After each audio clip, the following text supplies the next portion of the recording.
Bonjour la famille Senseiya, c'est Juan et vous êtes bien sur la chaîne Univers Seiya. Je suis ravi de vous retrouver pour une toute nouvelle vidéo qui va concerner la nouveauté de ce mois de mars 2022 et qui vient d'arriver à peine à la maison en import japonais via la boutique Luna Park Store.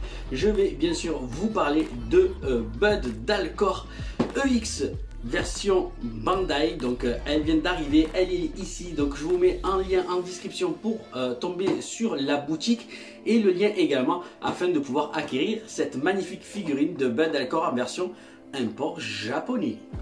Alors vous allez voir, j'ai changé quelques petites choses lors de cette vidéo, de cette review. Ça sera toujours encore une fois la possibilité de pouvoir échanger, de partager. Vous avez vu, j'ai changé un petit peu le t-shirt. Également, j'en avais marre d'être toujours en ordre. Je suis mis en condition donc de Seiya. Également pour vous dire que donc ces très jolis t-shirts qui sont en matière donc spandex, donc ils sont étirables. Donc ici, je vous montre une autre version puisque du coup, j'en ai profité pour acheter celle de Shiryu version 20 également, donc pour vous dire que ces t-shirts là, vous avez une description également afin de pouvoir contacter Next One, voilà, sur Facebook. Voilà, ce sont ceux qui créent ces magnifiques t-shirts. Donc vous allez voir que vous avez les chevaliers de bronze, la version V1, version V2, vous avez les chevaliers d'or, il y a les vestes et tout, donc ils font du très beau travail. Donc il y a les indications également de mesure. Donc par contre ça vient de Colombie. Bon, j'ai la possibilité et la facilité également de pouvoir discuter avec eux en espagnol. Donc je vous mets en description également le contact WhatsApp si vous voulez bien sûr les contacter. Faites une traduction en version espagnole pour pouvoir, si vous souhaitez acquérir également ces t-shirts là. Donc ils coûtent à peu près 25 €. Donc j'en ai eu pour 50 € avec les frais d'envoi, 50-55 € avec les frais d'envoi livrés sous 10 à 12 jours. Donc Next One, voilà pour ces sublimes t-shirts. Allez, maintenant on va parler donc de cette vidéo de ce Bud Dalcor EX, mais juste avant on va parler un peu de l'historique. Allez, à de suite. Remontons le temps afin de découvrir les différentes versions de cette figurine de ce Bud Dalcor. Déjà avec ses anciennes boîtes à voler, donc c'est Saint Claus Myth Series dite vintage qui est sortie en 1988 pour cette version japonaise de cette figurine là, donc qui est très rare à trouver. Réédition ensuite par Bandai donc dans les années 2000 pour les versions vintage de ce Bud Dalcor qu'on pouvait retrouver, qui était beaucoup plus facile on va dire à retrouver. Ensuite, nous avons les versions classiques de cette figurine là sortie en 2010, donc la Myth Claus classique 2010 qui était vraiment très sympa avec ces fameuses boîtes à double volet, donc à double boîte, donc qui nous rajeunit pas on va dire également. Ensuite vous avez la version EX de ce Bud Dalcor sorti par la marque J-Model. Vous verrez ensuite un petit comparatif avec cette figurine là justement, et puis ensuite la gamme Asgard, donc déjà bien aboutie avec ces 4 figurines là et ce Bud Dalcor EX qui vient compléter la gamme en version officielle Bandai.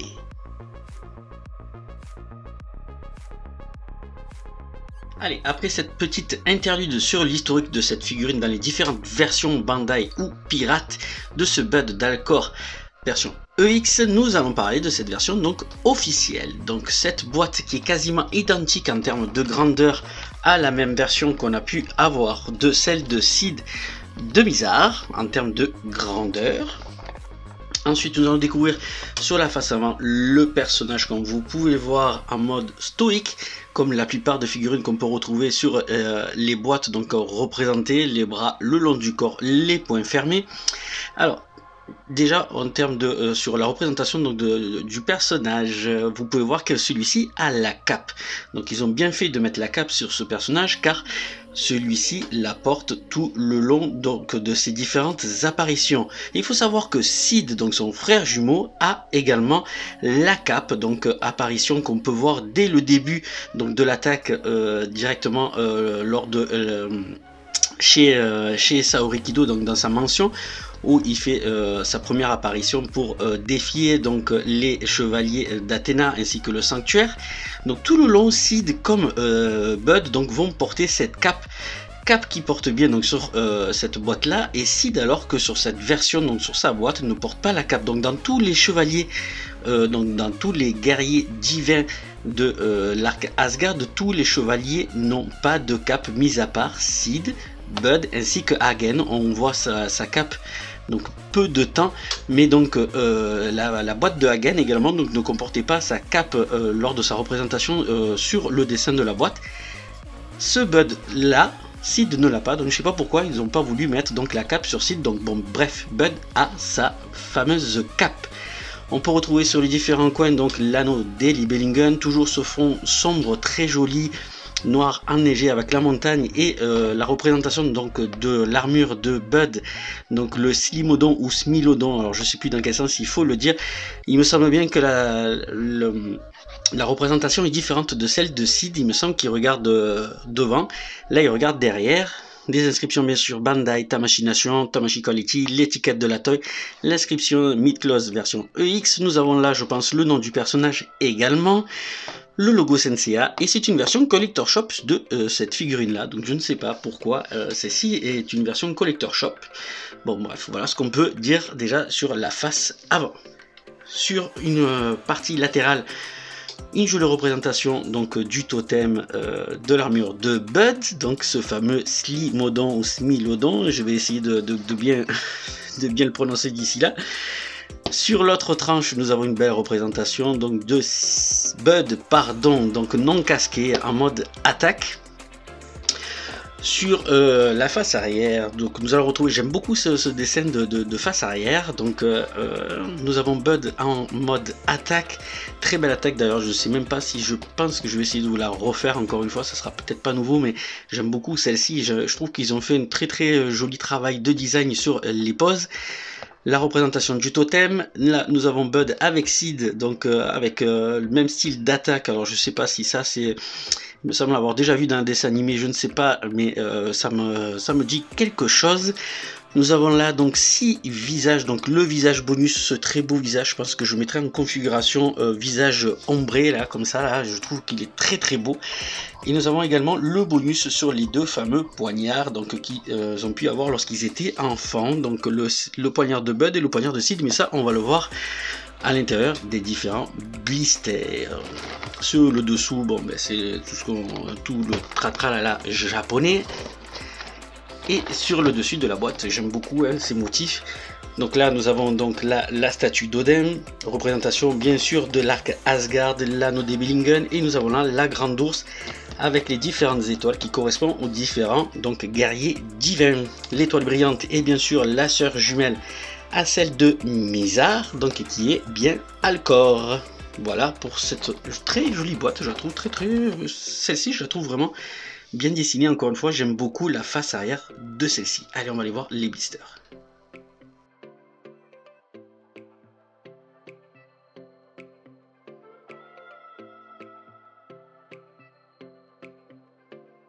Allez, premier blister principal, vous allez retrouver donc là le personnage, encore une fois, position centrale avec le visage neutre. Nous allons retrouver bien sûr les épaulettes, les brassières, nous avons là les avant-bras, deux paires de protège-gants, nous avons les genouillères, les deux jambières, les deux cuissardes pardon, et les deux jambières. On va revenir également après un peu plus en détail sur la couleur bien sûr de ce personnage et voir la différence également avec la version J-Model EX. Ensuite nous allons retrouver, hop, je vais tourner dans ce sens là, les éléments du totem, donc du porte-armure que vous pouvez retrouver ici sur cette partie là. Nous avons là le casque avec la version mentonnière ouverte et la possibilité de mettre le casque mentonnière fermée. Donc là on voit j'ai une petite pièce qui a un petit peu bougé dans le blister qui va correspondre à la mise en place donc des dents de sabre sur le casque sur le totem pardon. Nous avons la protection donc dorsale, la partie arrière si on veut pas le mettre avec la cape, la partie pectorale, le corset ainsi que la jupe. Voilà pour les éléments de ce deuxième blister. Et le troisième où nous allons retrouver les 5 différents visages, ce visage bonus très joli encore une fois, on va essayer de le voir en détail, celui-ci il est très beau, donc on a des expressions plus ou moins il me semble différentes à la version de Sid de Mizar, je vais essayer de vous les mettre également en insert.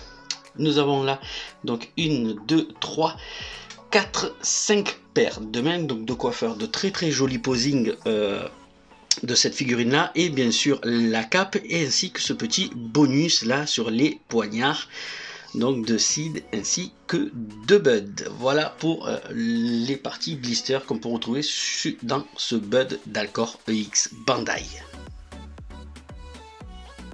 voyons le contenu d'un peu plus près des différents blisters et surtout avec cette fameuse teinte de couleur de l'armure. Donc celle-ci est plus mat, on va dire, en termes de couleur, même un tout petit peu plus foncé vis-à-vis de la version bootleg J-Model qui nous proposait une couleur d'armure beaucoup plus chromé, donc il ressortait plus, ça faisait beaucoup plus brillant, il y en avait cette teinte de couleur assez blanchâtre. Alors là on se retrouve avec quelque chose de beaucoup plus gris mat, un tout petit peu même brossé, on va dire, même à l'intérieur des différents arabesques on peut retrouver un léger bleuté, on va dire, ça dépend un petit peu des reflets. Après, pour le contenu des blisters, on va retrouver exactement la même chose que sur la version de Seed, mis à part les différents bonus qu'on va voir juste après.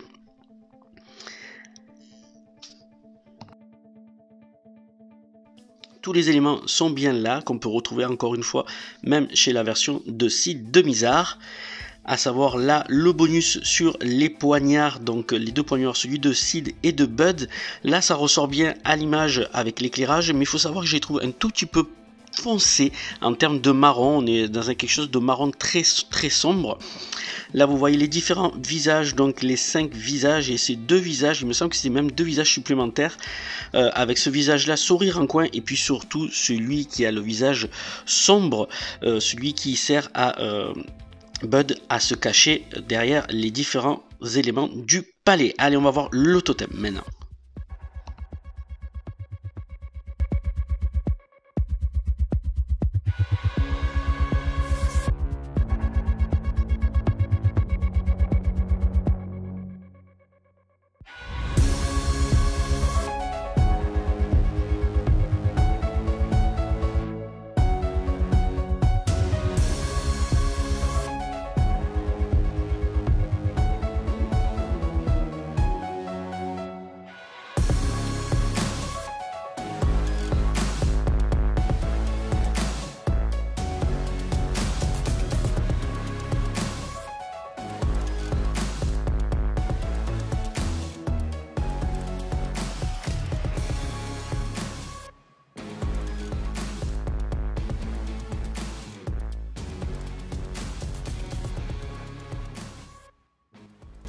Allez, on va revenir sur le montage de la figurine, vous me l'avez demandé, alors on va le réintégrer lors de mes reviews. On va commencer donc par le test de rigidité de la figurine que je trouve vraiment très rigide.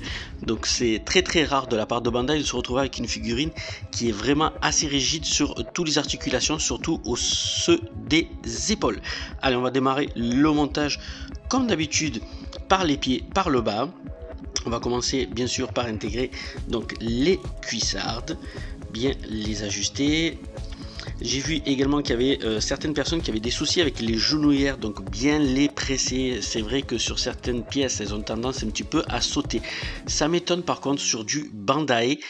En effet, sur des versions bootleg J-Model, je veux bien que les genouillères ont tendance à sauter, mais sur du Bandai, j'en suis pas trop sûr. Mais vérifiez bien à bien presser les genouillères ou sinon à les intervertir. Alors lors de mon montage également, ce que je peux vous dire, c'est que j'ai eu une petite trace, voilà, sur l'arrière de mon corset, donc pièce que j'ai retrouvé comme ça lors du déballage du blister. Donc faites vraiment très attention. On sait qu'en ce moment Bandai a en effet certaines difficultés en termes de peinture. Donc il faut vraiment faire très attention lors des manipulations afin de ne pas rayer les pièces plastiques surtout. Donc faites très attention. Autre chose que j'ai remarqué lors du déballage des pièces de mon blister, c'est qu'elles sont très huilées. Donc pensez bien à bien nettoyer vos doigts également, parce que avec le temps les empreintes de doigts donc risquent un tout petit peu de faire partir la peinture. Donc faites bien attention dès que vous prenez les différentes pièces, si vous les sentez un peu huilées, donc pensez un petit peu à les nettoyer avec une peau de chamois. Autre chose également, même souci qu'on peut retrouver chez Seed, c'est-à-dire que le corset nage un tout petit peu lorsqu'on l'intègre directement à l'intérieur du corps, même si on baisse le buste face à cette articulation EX. Donc il y a un tout petit jeu au niveau de la partie corset, donc on le retrouvera pas par la suite, mais ça bouge un tout petit peu, donc il y a un ajustement, un petit peu de jeu au niveau du corset. Au niveau encore une fois du montage, comme vous pouvez le voir, donc je vais la monter sans lycra. Je vais faire une commande à créature également, un lycra donc complet pour ce bud. Je pense que ça intégrera bien la collection. Créature, donc Kelly qui m'avait fait les lycra sur les différentes figurines que j'ai déjà en possession, avec également Myth Création qui avait fait aussi mes différents lycra. Donc ça embellit bien sûr vos différentes collections, donc pensez-y afin de cacher les différentes articulations des figurines. Donc là on intègre les épaulettes, le rendu est plutôt pas mal comme vous pouvez le voir.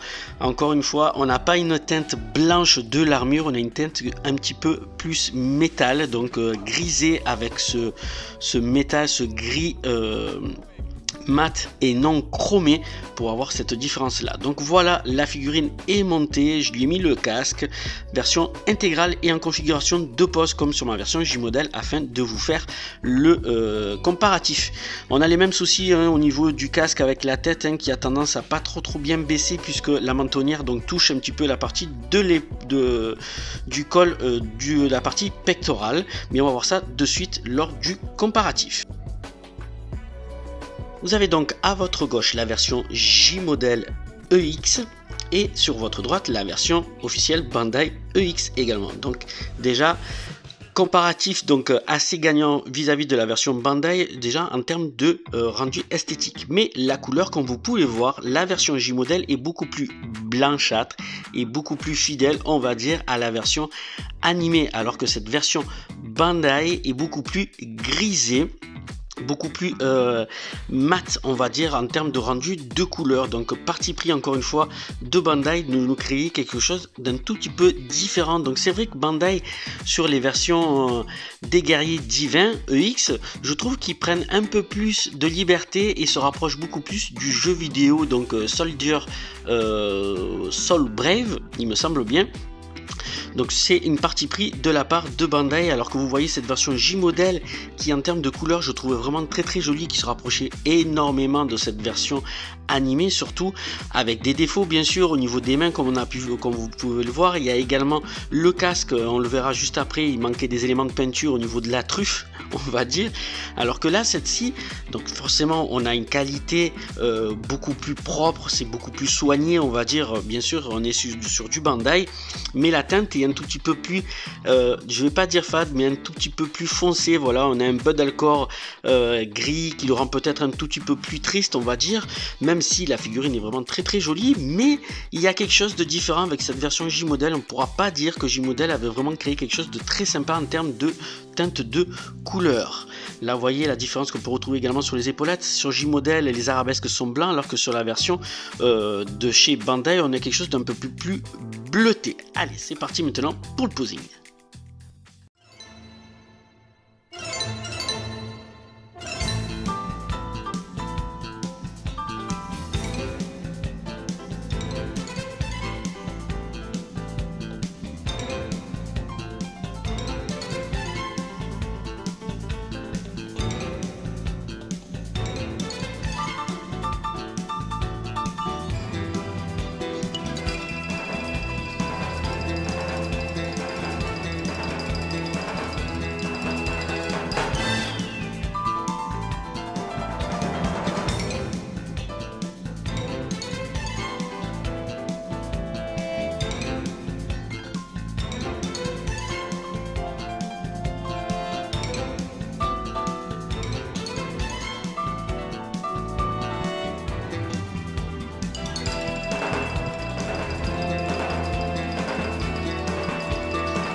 Allez, c'est parti pour le verdict de ce Bud de Alcor version EX Bandai. On va commencer par les points positifs. Donc déjà, suite logique à Sid de Mizar EX. Donc on attendait bien sûr cette sortie de son frère jumeau. Elle est enfin sortie et vivement la suite des prochaines sorties des guerriers divins en version EX. La rigidité du corps que je trouve vraiment très dur. Donc ça c'est plutôt bon de la part de Bandai d'avoir fait vraiment un corps beaucoup plus résistant. Et encore une fois je vous dis surtout au niveau des pièces des épaulettes, des articulations des épaulettes. Le bonus des poignards bien sûr, le bonus sur le visage son qui est vraiment très beau et puis le rendu esthétique de cette figurine. Pour les points négatifs, donc la boucle avant qui a tendance à tomber, ce sont simplement les deux petits bitognons. Ils ont tendance souvent à sauter lorsque vous faites des manipulations de la figurine. La fragilité des peintures sur le plastique, donc faites vraiment très attention lors des manipulations à ne pas rayer vos pièces ou faire sauter la couleur sur les éléments plastiques. La couleur qui est beaucoup plus gris foncé que blanche, alors ça c'est un point de détail, certains vont être d'accord avec moi, certains ne vont pas être d'accord, mais c'est simplement un point de détail. Les moins problèmes qu'on peut retrouver sur les pièces de cette figurine de Bud, comme celle de son frère Sid de Mizar, c'est-à-dire que la mentonnière déjà a tendance à toucher la partie du col de la partie pectorale. Donc ce qui fait que déjà on peut pas faire un très grand mouvement d'inclinaison de la tête vers l'avant afin de lui cacher cette partie du front. Encore une fois, ce casque qui descend pas assez sur le front et qui laisse apparaître vraiment trop grandement le visage de Bud comme de Sid. Donc encore une fois on a retrouvé les mêmes défauts sur cette version de Bud comme celle de Sid de Mizar. Pour la note, je vais lui donner un 8 sur 10, tout comme son frère Sid de Mizar qui avait déjà eu un 8, je lui donne également un 8 sur 10 à cette figurine, sachant que les modifications ne peuvent pas être apportées sur cette figurine là, sachant que la première était déjà sortie, ils n'allaient pas faire les modifications au niveau du casque et autres. Encore une fois, parti pris sur la couleur, chacun verra comme il veut si c'est positif ou négatif cette teinte plus grisée que blanchâtre. Encore une fois, marquez en commentaire si cela vous dérange ou pas. Sur le coup ça m'a un petit peu perturbé, en vitrine vous allez le voir, pour le coup ça claque bien quand même, donc la figurine est vraiment très belle et c'est pour cela que je lui donne un 8 sur 10.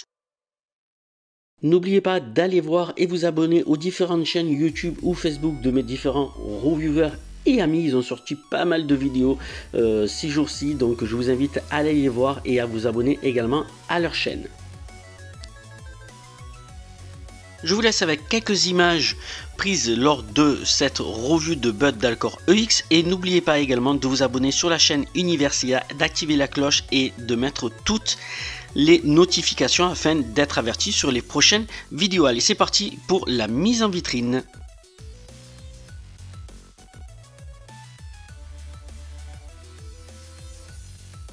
Allez, on va s'approcher juste pour voir le rendu de ces deux figurines en vitrine, pour que vous puissiez voir vraiment le très beau rendu et travail de Bandai. Ça claque, hein. Le rendu est vraiment sublime. Voilà les amis, j'espère que cette vidéo vous a plu sur ce Bud d'Alcor EX par Bandai. Et on va se retrouver très prochainement sur la chaîne Universia pour une toute nouvelle vidéo.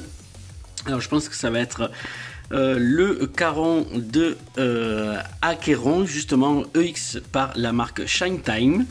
Et puis il y a également le Camus MXT EX Metal également à venir sur la chaîne. Et puis il y a également la sortie de Casa EX Bandai également qui arrive très prochainement, ainsi que le Shiryu V3 également par Bandai. Donc autant vous dire que l'actualité mid-close donc de ce mois d'avril et début mai va être vraiment très chargée. D'ici là les amis, je vous embrasse très fort et puis à très bientôt sur la chaîne Universia. Ciao ciao ciao.